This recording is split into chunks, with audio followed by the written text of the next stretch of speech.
දුහුවිලි සුළඟේ සිරවුණු සුසුමේ අතුරක් නැති වූ මහා වන මැද්දේ වියලුණු කඳුල මතු කර දැසි රන්තිලි වැවටයි දිය කර තරුණේ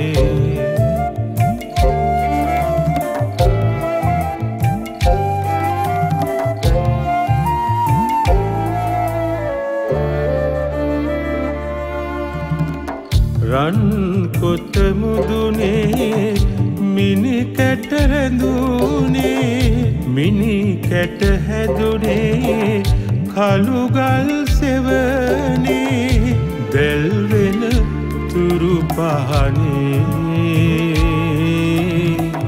ඒ ගන අඳුරේ බිය නොදැනේ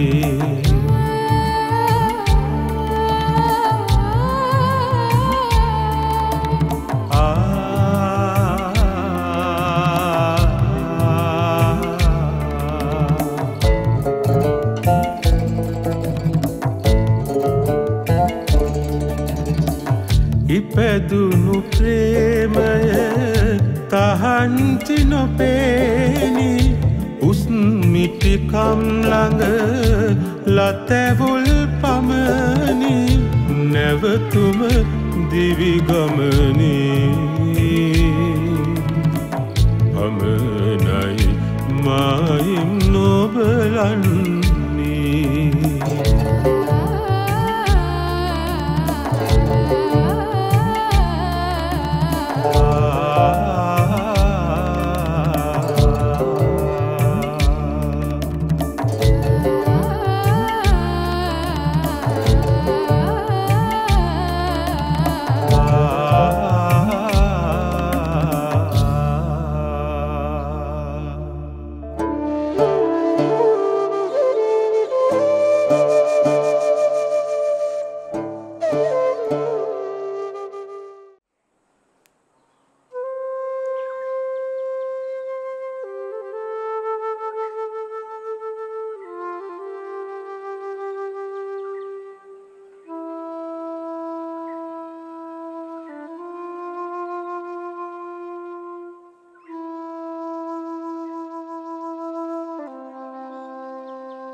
මයි පුතේ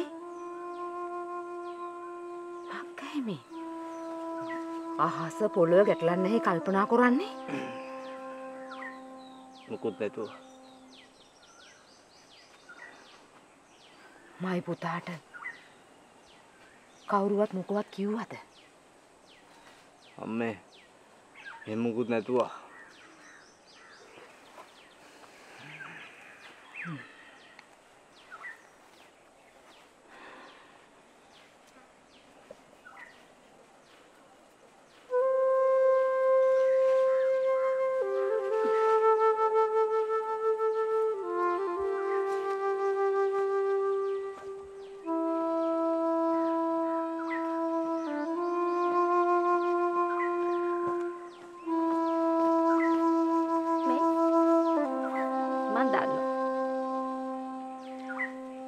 අයියන්ට අද මුතුමැණිකේ මුණ ගැහුණා නේද?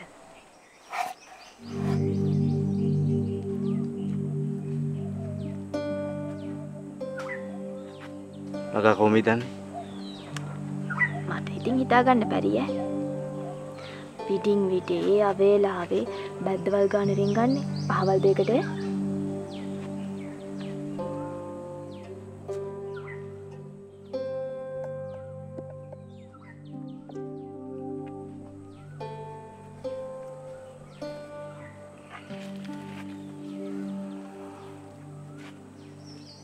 ඩිංග පාඩු ඉන්ඩිඩ හරිට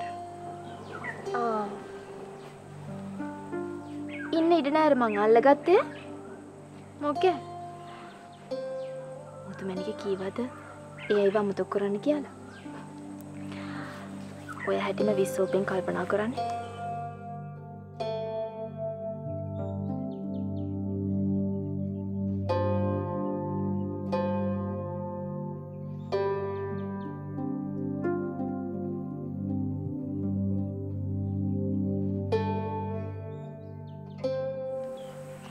දැන් මුතුමැණිකට මොනවා වෙන්න ඇද්ද? හේමිස් මහත්තයා ආරච්චි මහත්තයාට මෙලහකටත් හැමදේම කියලා ඇති. මම දැන් මොකද කරන්නේ? ඒ පුරස්නේ දුර දෙක ගියොත් මට වෙද්ද හමුදුරුවෝ දොස් කියා. මං කොහොම මේ වරදකාරී හැඟීමෙන් මිදෙන්නේ?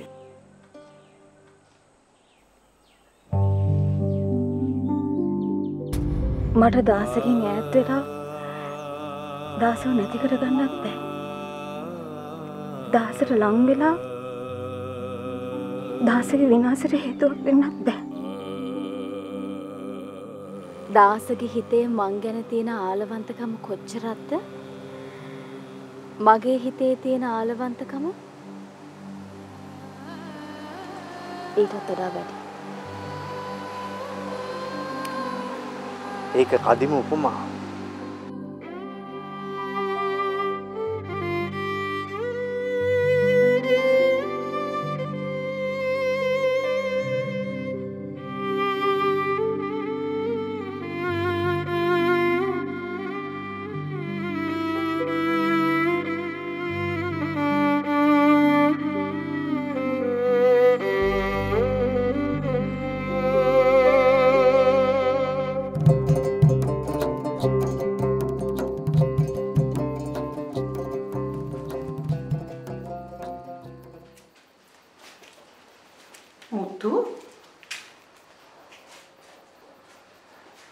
මොකෑනේ මම බලාගෙන උන්නේ බත්පත අනානා හිටිය දෙකටක්වත් කෑවේ නෑ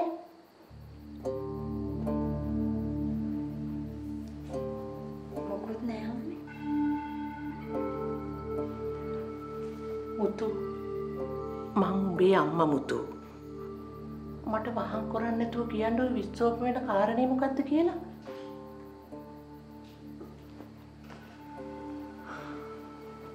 මං ලොකු කලකිරීමකින් ඉන්නේ අම්මේ. ඇයි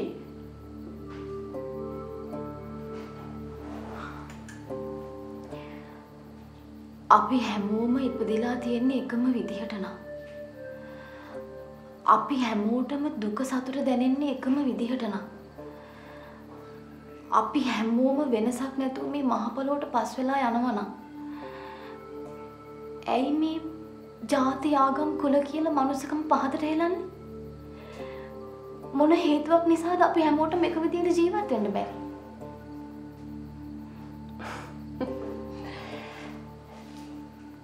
ඒක එක්කෙනා ඉපදෙන විදිහ ඒක අපිට වෙනස් කරන්න බැහැ නේද? දැන් ඔළුව තෝන්තු වෙලා ඉන්නේ ඒ කාරණාව නිසාද?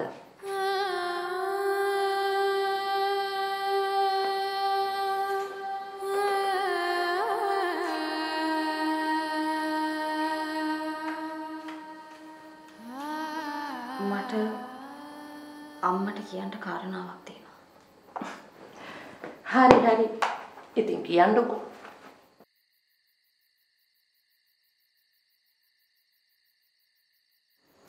මං කොහොමයි අම්මට ඒක කියන්නේ? ඔය කියන්න හදන්නේ ජේමිස් පුතා එක දීගයන්ට මනාප නෑ කියලානේ. ඔය හැම අමුත්තකටම හේතුව ඒක කියලා මම දන්නවා. ඒ කාරණාවට මං කොහොමත් මනාප නෑ අම්මේ. අනිත් එක කවදාවත් මට ජේමිස් අයියන්ට ගැන මේ විදිහට හිතන්න බෑ. මුතු මේ මිහි පිට කරන්න බැහැයි කියලා දෙයක් නැහැ. එහෙනම් මං කවදාවත් කොරන්ට බෑයි කියලා හිතාගෙන ඉන්න දෙයක් කොරන්ට හැකි කියලා හිතන්නද? මොකක් ගැනද ඔය කියන්නේ?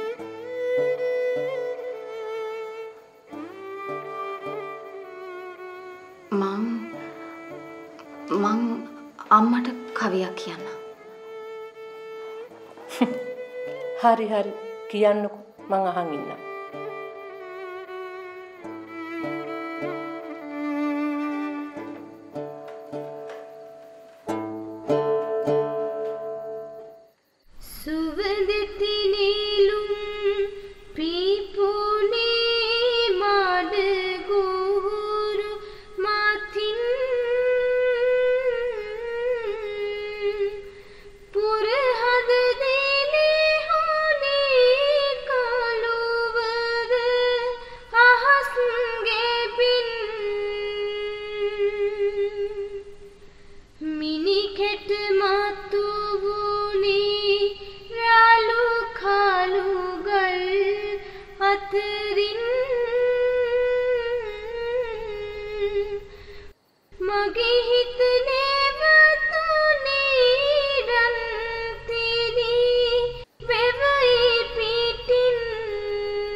අපූරු කවියක් නෙවෙයි.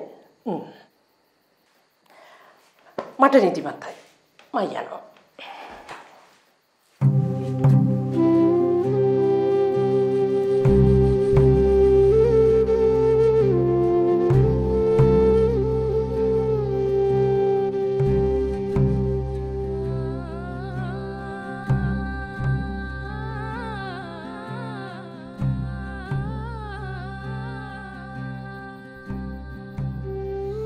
මං කවියෙන් කියාපු දේ අම්මට වැටහුන්නේ නෑ නෝයි.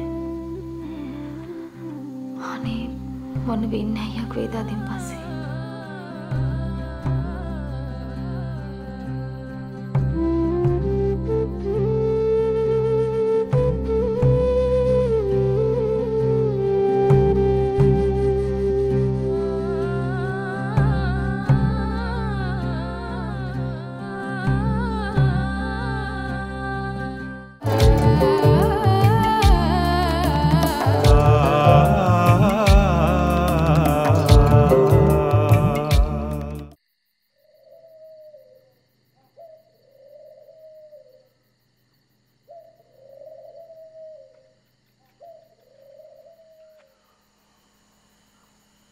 මයි හිතේ නවරත්න පුතාලා හෙට අනිද්දාම ආපහු ඒවි.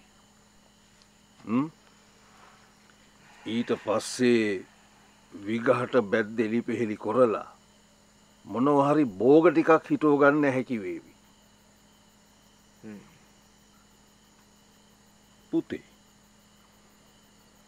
පුතා අද හැන්දවරුවෙම තෝන්තුවාවෙන් වගේ උන්නයි කියලා අම්මයි ප්‍රේමයි දෙන්නම දෙඩුවා. ඇයි පුතේ මොකක් හරි ප්‍රශ්නයක්ද? තාත්තේ අපිට ඉස්සරහට මොන කරදරවලට මුහුණ දෙන්න සිද්ධ වෙයිද කියලා අනුමාන කරන්න බැරුවා. පුතේ කොයි කාලෙකද පුතේ අපිට කරදර නොතිබුණේ?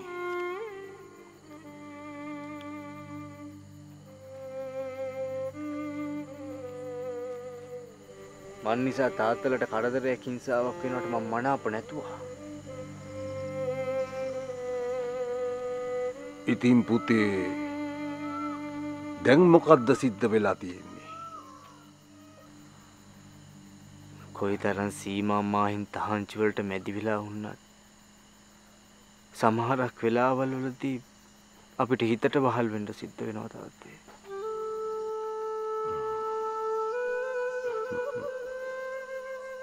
ඒක මනුස්ස හිතේ ස්වභාව නෙව පුතේ. වෙද හාමුදුරුවන්ගෙන් මම වෙදකම ඉගෙන ගන්න එකනු අපිට කොච්චර ප්‍රශ්න වලට මුහුණ දෙන්න සිද්ධ වුණාද? ඉස්සරහට තවත් ප්‍රශ්න වෙන්න පුළුවන්. මම මේ තුරුදික නොහිතා කරන වැඩවලින්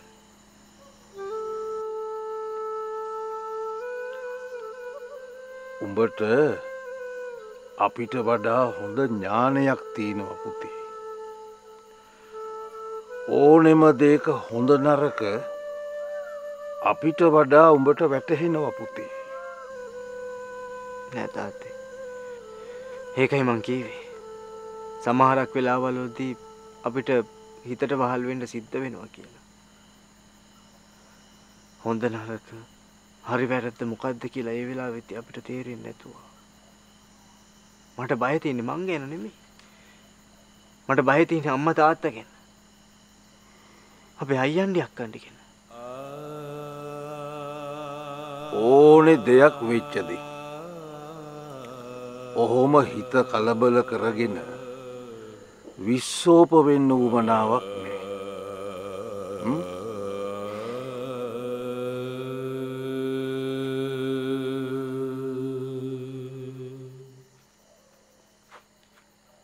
මගේ පුතා මොනම දෙයකටවත් බයෙන් විරාන්ත වෙලා මුළු ගැන්වෙන එකෙක් නෙවෙයි.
මුතුමැණිකට මොනවා වෙන්න ඇද්ද?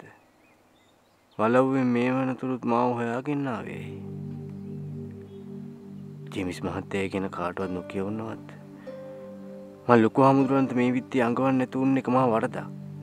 මට තිබුණ උන්වහන්සේට මේ ගැන කියන්න.